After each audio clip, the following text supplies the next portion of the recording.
হাতের কি অবস্থা ছিল? আলহামদুলিল্লাহ, হাত আগে তুলতে পারতাম না ভালো করে, এখন হাত আমি ভালো করে উঠাইতে পারি।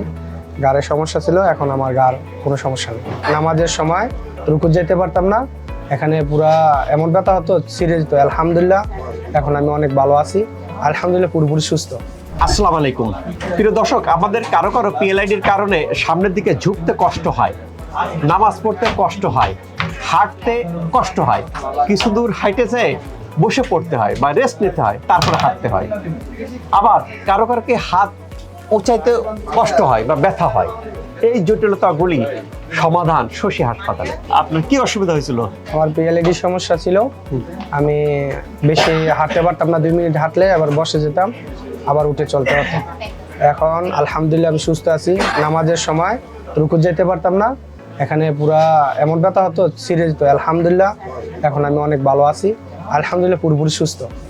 পুরোপুরি সুস্থ। প্রিয় দর্শক, আপনি কয়দিন ট্রিটমেন্ট নিলেন? 14 দিন। 14 দিন কি ভর্তি না আউটডোর? ভর্তি। প্রিয় দর্শক, এই জাতীয় জটিলতাগুলোকে আমি যাদেরকে ম্যান্ডেটরি করে যে অ্যাডমিশন, তারা অ্যাডমিশন হলেই এরকম রোগী কিন্তু এরকম ভালো হয়ে যাচ্ছে। হাতের কি অবস্থা ছিল? আলহামদুলিল্লাহ, হাত আগে তুলতে পারতাম না ভালো করে, এখন হাত আমি ভালো করে উঠাইতে পারি। গাড়ের সমস্যা ছিল, এখন আমার গাড় কোনো সমস্যা নেই। আলহামদুলিল্লাহ। প্রিয় দর্শক, হাড় ক্ষয় হয়ে যাওয়া, জেলি বেরিয়ে যাওয়া, বাত রোগ বিনা ওষুধে, বিনা সার্জারিতে, বিনা ইনজেকশনে যারা ট্রিটমেন্ট নিতে চান, তাদের জন্য শশী আদর্শ স্থান।